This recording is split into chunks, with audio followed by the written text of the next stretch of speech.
जय हिंद दोस्तों, रक्षित खन्ना के चैनल में आपका स्वागत है। दोस्तों कैसे हैं आप? उम्मीद करता हूं कि आप अच्छे होंगे। दोस्तों आज के इस वीडियो में मैं आपके लिए एक लेटेस्ट जानकारी, नई जानकारी लेकर आया हूं 8वें वेतन आयोग के बारे में।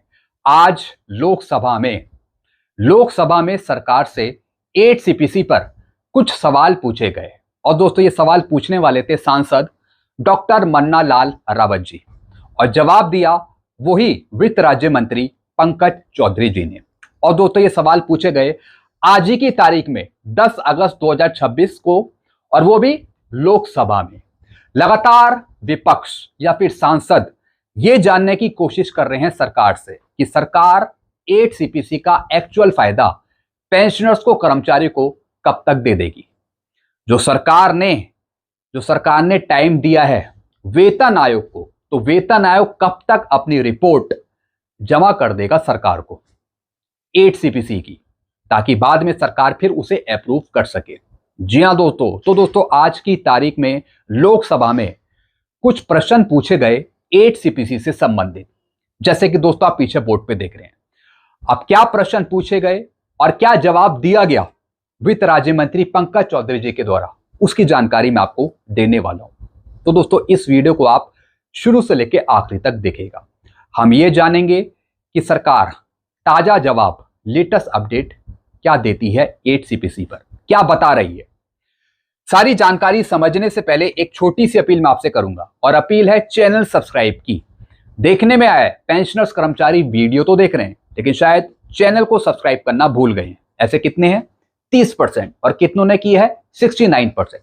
तो मैं आपसे सबसे पहले अपील कर रहा हूं कि आप सबसे पहले वीडियो को पॉज करके चैनल को सब्सक्राइब कर लीजिए, ताकि आपको लेटेस्ट अपडेट, नई जानकारियां तुरंत आपको मिल सके। 8 सीपीसी की जानकारियां या फिर पेंशन की जानकारियां। तो सारी जानकारियां पाने के लिए आप सबसे पहले चैनल को सब्सक्राइब कर लीजिएगा, और लास्ट में वीडियो देखने के बाद वीडियो को शेयर, लाइक और हाइप जरूर कर दीजिएगा। अब दोस्तों क्या प्रश्न पूछे गए, क्या क्वेश्चंस पूछे गए और फिर जवाब क्या दिया, इसकी पूरी जानकारी मैं आपको हिंदी में समझाऊंगा, ताकि आप बेहतर तरीके से समझ पाए। और दोस्तों ये आज ही की रिपोर्ट है 10 अगस्त 2026 की, जब सांसदों ने सवाल पूछा 8 सीपीसी पर। अब दोस्तों यहां पे देखिए, सांसद ने सरकार से निम्नलिखित बातें पूछी 8 सीपीसी पर। सबसे पहला क्वेश्चन, क्या सरकार ने 8वें केंद्रीय वेतन आयोग के गठन को मंजूरी दे दी है? यदि हां, तो इसके गठन की तारीख क्या है और इसके अध्यक्ष तथा सदस्यों का विवरण क्या है? जी हां दोस्तों, सीधा सा सवाल पूछा, क्या सरकार ने 8 सीपीसी की मंजूरी दी है? क्या पैनल का गठन कर दिया है? अगर कर दिया है तो फिर उनके नाम बताइए, चेयरपर्सन का नाम बताइए, मेंबर्स के नाम बताइए। तो सबसे पहला क्वेश्चन। फिर पूछा, आयोग को अपनी रिपोर्ट सौंपने के लिए कितना समय दिया गया है? जी हां दोस्तों, फिर एक और सवाल पूछा कि सरकार ने आयोग को कितना समय दिया है रिपोर्ट सौंपने के लिए। फिर पूछा, आयोग की सिफारिशों को किस तारीख से लागू करने का प्रस्ताव है? जी हां दोस्तों, सबसे इंपॉर्टेंट क्वेश्चन, आयोग की सिफारिशों को किस तारीख से लागू करने का प्रस्ताव है, वो डेट बताइए जब सिफारिशों को लागू किया जाएगा। फिर पूछा, इससे राज्यवार कितने केंद्रीय सरकारी कर्मचारियों और पेंशन भोगियों को लाभ मिलने का अनुमान है? जी हां दोस्तों, एक और इंपॉर्टेंट क्वेश्चन पूछा है कि राज्यवार, स्टेट वाइज बताइए कि ऐसे कितने केंद्रीय सरकारी कर्मचारी हैं और पेंशन भोगी हैं जिनको लाभ मिलेगा 8 सीपीसी का।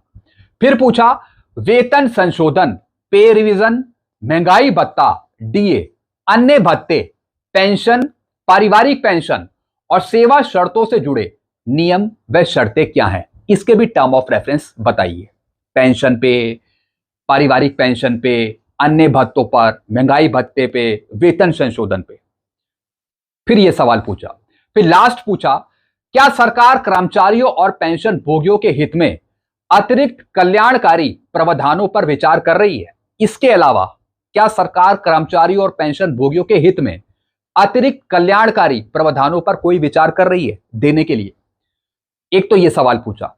फिर पूछा लास्ट, क्या सरकार आयोग की सिफारिशें लागू होने के बाद राज्यों को भी ऐसा ही तरीका अपनाने के लिए कोई सलाह या फिर दिशा निर्देश जारी करने का विचार रखती है? यह भी क्वेश्चन पूछा। क्या सरकार आयोग की सिफारिशें लागू होने के बाद, यानी जब सिफारिशें लागू कर देगी सरकार, तो फिर राज्यों में भी ऐसा ही तरीका अपनाने के लिए कोई सलाह या फिर दिशा निर्देश जारी का विचार कर सकती है सरकार। अब दोस्तों ये क्वेश्चंस पूछे, अब इसका जवाब क्या दिया वित्त राज्य मंत्री पंकज चौधरी जी ने। जी हां दोस्तों, अब दोस्तों यहां पे सवालों का जवाब दिया है वित्त राज्य मंत्री पंकज चौधरी जी ने। अब मैं आपको हिंदी में समझा रहा हूं दोस्तों, जरा ध्यान से समझिएगा। अब दोस्तों यहां पे देखिए, ए से लेके बी तक यहां पे जवाब दिया। आयोग का गठन और सदस्य, जी हां दोस्तों, सवाल पूछा गया था जो गठन कर दिया सरकार ने, तो क्या उसका कोई पैनल बनाया गया है, उसके चेयरपर्सन मेंबर्स कौन है। अब जवाब दिया यहां पे वित्त राज्य मंत्री पंकज चौधरी जी ने।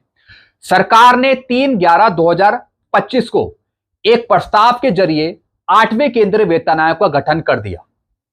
इसके सदस्यों की सूची इस प्रकार है। जी हां दोस्तों, ये बता रहे हैं पंकज चौधरी जो वित्त राज्य मंत्री हैं कि 8 सीपीसी के टर्म ऑफ रेफरेंस जारी कर दिए और उस टर्म ऑफ रेफरेंस में सदस्यों के नाम है, चेयरपर्सन का नाम है।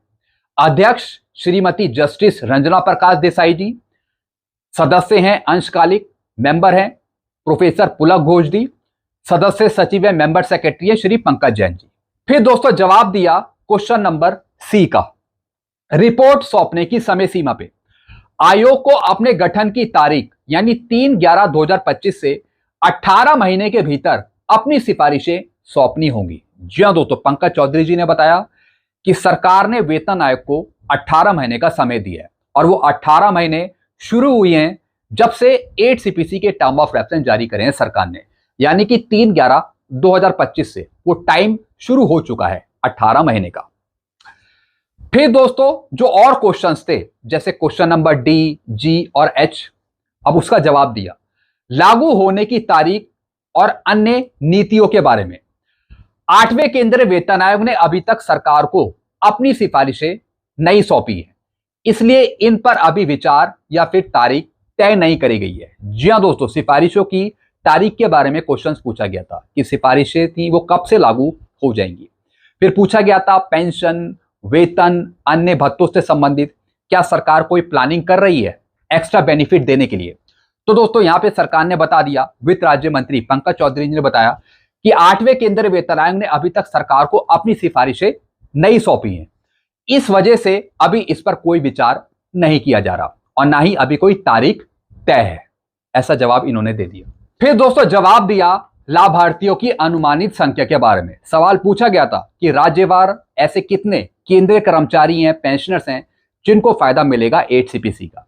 अब जवाब क्या दिया, केंद्रीय सरकारी कर्मचारी लगभग 35 लाख 1 मार्च 2026 की स्थिति के अनुसार उनको फायदा मिलेगा। फिर पेंशन भोगी, पारिवारिक पेंशन भोगी लगभग 33 लाख 31/12/2025 की स्थिति के अनुसार। इसमें रक्षा पेंशन भोगी शामिल नहीं है। जी हां दोस्तों, फिर से दोस्तों इन्होंने कहीं ना कहीं कंफ्यूजन क्रिएट किया है। लास्ट में इन्होंने लिख दिया इसमें रक्षा पेंशन भोगी शामिल नहीं है। अब दोस्तों अगर मैं इंग्लिश में इसका मतलब समझाऊं, क्या लिखा है, the estimated number of central government civilian employee 35 lakh approximately, यानी जो सेंट्रल गवर्नमेंट सिविलियन एम्प्लॉई हैं 35 लाख उनको फायदा मिलेगा 1 मार्च 2026 की स्थिति के अनुसार। फिर बताया पेंशनर फैमिली पेंशनर्स के बारे में, the number of pensioner family pensioners is 33 lakh approximately 31/12/2025 की स्थिति के अनुसार, एक्सक्लूडिंग डिफेंस पेंशनर्स, यानी डिफेंस पेंशनर्स को छोड़कर क्या उनको फायदा नहीं मिलेगा 8 सीपीसी का। मुझे लगता है कहीं ना कहीं गलत जवाब दिया है वित्त राज्य मंत्री पंकज चौधरी जी ने। मुझे लगता है कहीं ना कहीं ये शायद गलती से यहां पे इन्होंने ये जानकारी दी है। एक्सक्लूडिंग लिख दिया, एक्सक्लूडिंग डिफेंस पेंशनर्स, यानी कि डिफेंस पेंशनर्स को छोड़कर। क्या कभी ऐसा हो सकता है कि 8 सीपीसी का फायदा हमारे पूर्व सैनिकों को ना मिले, जवानों को ना मिले? ऐसा मुश्किल है। मुझे लगता है कि कहीं ना कहीं गलती से ये टाइप कर दिया एक्सक्लूडिंग डिफेंस पेंशनर्स, गलती से बोल दिया होगा, जिसके बाद दोस्तों ये यहां पे जारी हुआ होगा। The term of reference of 8 central pay commission as notified vide resolution dated 3/11/2025 is enclose in annexure 1। फिर दोस्तों इसी के साथ जो सरकार ने टर्म ऑफ रेफरेंस जारी करा था, नोटिफिकेशन जारी करा था, वही नोटिफिकेशन यहां पे इन्होंने अटैच कर दिया, ताकि जो नोटिफिकेशन में लिखा गया है, जो टर्म ऑफ रेफरेंस में लिखा गया है, वो एक बार सबको पता लग जाए। तो दोस्तों यहां पे इसका नोटिफिकेशन एनेक्सर 1 पे इसे अटैच कर दिया है। तो दोस्तों ये जानकारी दी है। 8वें केंद्रीय वेतन आयोग के नियम और शर्तें 3/11/2025 को जारी अधिसूचना के अनुसार है, जिसे उत्तर के साथ एनेक्सर 1 के रूप में जोड़ा है, यानी टर्म ऑफ रेफरेंस भी इसमें इन्होंने जोड़ दिए, ताकि जो जानकारी इन्होंने दी है वो उसी के अनुरूप दी गई है वित्त राज्य मंत्री पंकज चौधरी जी के द्वारा। तो दोस्तों मुझे लगता है कि कहीं ना कहीं ये लाइन गलत है। पेंशनर्स को तो 8 सीपीसी का फायदा मिलना ही है, लेकिन ये ऐसा क्यों कह रहे हैं कि इसमें रक्षा पेंशन भोगी शामिल नहीं है। दस्तावेज में राज्यवार अलग से आंकड़े भी नहीं दिए गए हैं। राज्यवार जो सूची मांगी थी उसकी भी जानकारी इन्होंने नहीं दी है। तो दोस्तों क्या सरकार की कुछ और मंशा है, क्या वेतन आयोग की कुछ और मंशा है? यहां पे ये लाइन क्या गलती से मेंशन करी है, गलती से बोली गई है, या फिर वाकई में ऐसे होगा, वाकई में ऐसा होगा? ये सबसे बड़ा क्वेश्चन मार्क फिर दोस्तों इसमें लगा है। लेकिन मेरा मानना है कि 8 सीपीसी का फायदा सिविलियंस पेंशनर्स के साथ साथ डिफेंस पेंशनर्स को भी मिलेगा। मेरा ऐसा मानना है, मेरा ऐसा कहना है। बाकी दोस्तों आप क्या कहते हैं जरा कमेंट में आप जरूर बताइएगा। क्या दोस्तों ये गलती से लाइन लिखी गई है, या गलती से बोल दिया वित्त राज्य मंत्री पंकज चौधरी ने, या फिर कंफ्यूजन क्रिएट करने के लिए लाइन लिखी है? क्योंकि दोस्तों पंकज चौधरी जी ने पहले भी बयान दिया था कि पेंशनर्स को भी 8 सीपीसी का फायदा मिलेगा सरकारी कर्मचारियों के साथ साथ। तो दोस्तों क्या फिर इन्होंने अपना बयान कुछ पलटा है? यह देखने वाली बात होगी। तो दोस्तों यहां पे फिर से क्वेश्चन मार्क लगाया इस जवाब से जो वित्त राज्य मंत्री पंकज चौधरी ने जवाब दिया। बाकी दोस्तों आप क्या समझते हैं जरा कमेंट में आप जरूर बताइएगा। लेकिन मैं आपको अपनी तरफ से क्लियर कर रहा हूं कि सभी डिफेंस पेंशनर्स को 8 सीपीसी का फायदा मिलेगा। जितने भी डिफेंस पेंशनर्स हैं उनको 8 सीपीसी का फायदा मिलेगा। सिविलियंस पेंशनर्स के साथ साथ जो सरकारी कर्मचारी हैं उनको भी फायदा मिलेगा उनकी सैलरी में। मेरा ऐसा मानना है।